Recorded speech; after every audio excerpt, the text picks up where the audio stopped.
আসসালামু আলাইকুম ওয়া বারাকাতুহু। আদাব, শুভ সন্ধ্যা। পুঁজিবাজারে নারী এবং স্বাধীনতার সুবর্ণ জয়ন্তী পুরস্কার 2023,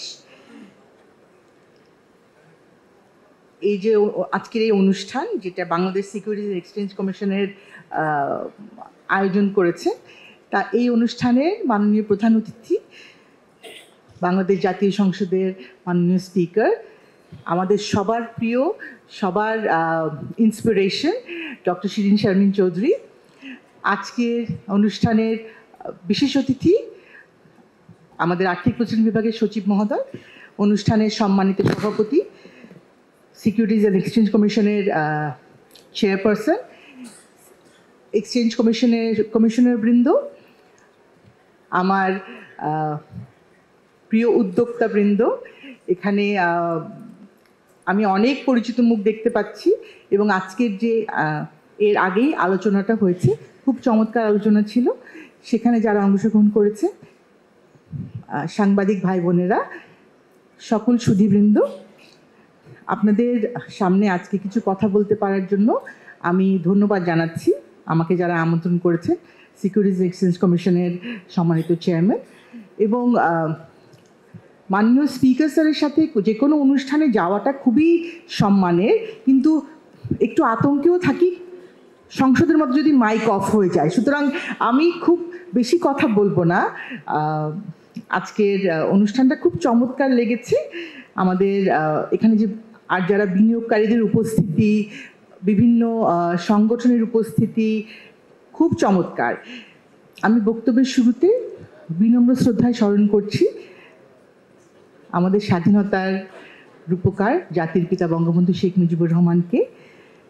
তিনি বাংলাদেশের স্বপ্নদ্রষ্টা ছিলেন এবং তাকে এবং বঙ্গমাতাকে এবং তাদের পরিবারের যে সকল সদস্যকে আমরা 1975-এ হারিয়েছি, তাদের স্মৃতির প্রতি গভীর শ্রদ্ধা জানাচ্ছি। স্বাধীনতা যুদ্ধে শহীদদের প্রতি, নির্যাতিতা মা বোনদের প্রতি এবং সকল বীর মুক্তিযোদ্ধা যারা আমাদের মাঝে এখনও আছেন, তাদের প্রতি শ্রদ্ধা জানাচ্ছি।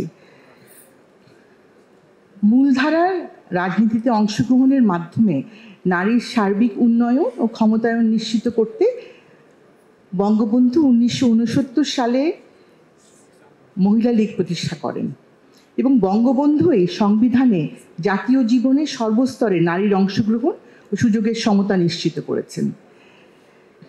তারই সেই ধারাবাহিকতায় কিন্তু বঙ্গবন্ধু তনয়া বাংলাদেশের যখনই তিনি বাংলাদেশের সরকার গঠন করেছেন, প্রথমবার থেকেই তিনি নারীদের এগিয়ে যাওয়া, নারীদের অর্থনৈতিক উন্নয়ন, নারীদের শিক্ষা, সব কিছুতেই সর্বোচ্চ গুরুত্ব দিয়েছেন।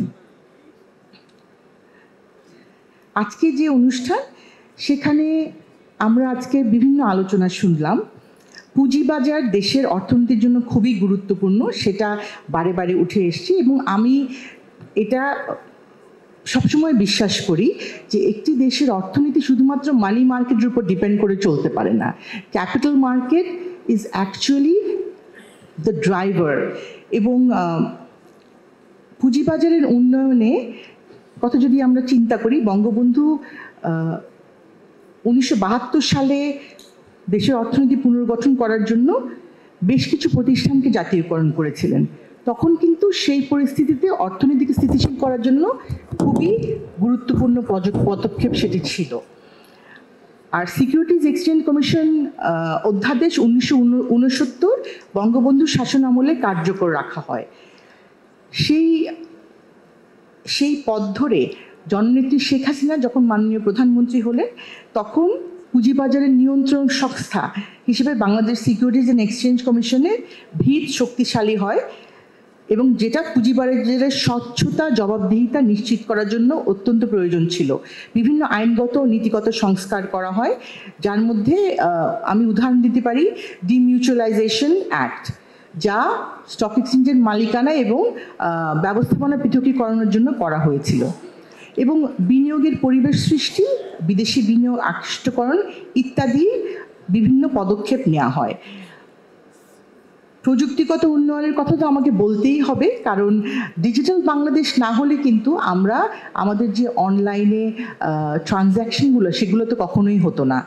আর প্রযুক্তিগত উন্নয়নে যেহেতু মাননীয় প্রধানমন্ত্রী অনেক জোর দিয়েছেন, সেই তার কারণেই পুঁজিবাজারের প্রযুক্তিগত দিক থেকে উন্নয়ন সাধিত হয়েছে। অনলাইন ট্রেডিং সিস্টেম এসছে, অটোমেটেড ট্রেডিং প্ল্যাটফর্ম এসছে, অনলাইন রিপোর্টিং সিস্টেম ইত্যাদি চালু হয়েছে।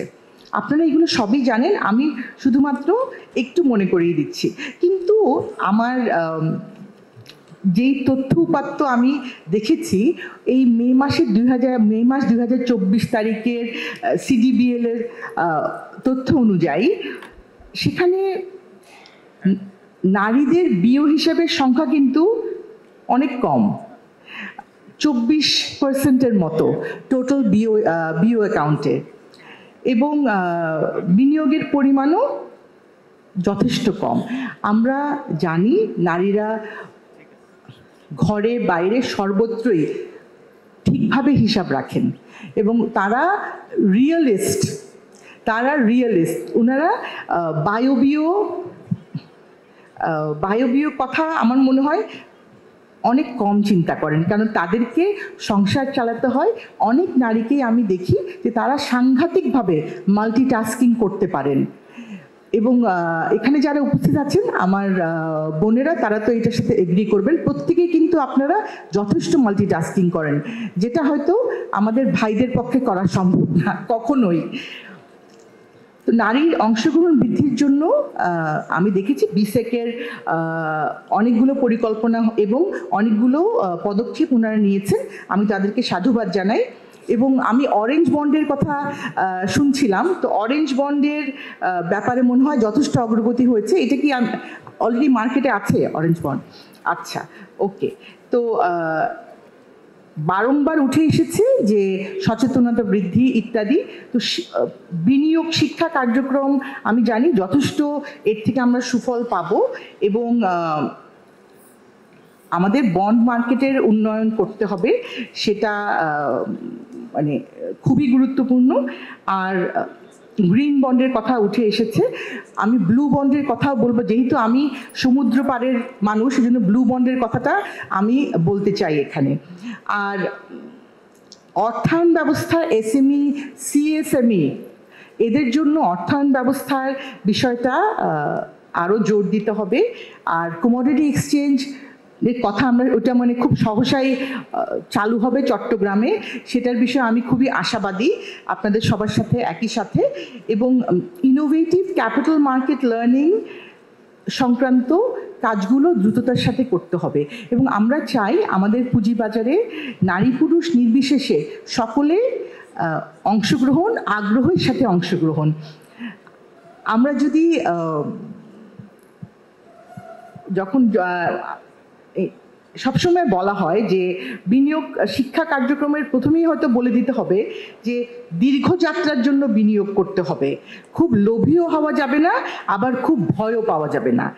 আমি আমাদের স্মার্ট ইনভেস্টর, একজন স্মার্ট ইনভেস্টর কিভাবে চিন্তা করে সেই বিষয়ে একটি কোট বলে শেষ করব। The smart investor is a realist who sells to optimists and buys from pessimists. ধন্যবাদ। জয় বাংলা, জয় বঙ্গবন্ধু, জয় শেখ হাসিনা, বাংলাদেশ চিরজীবী হোক।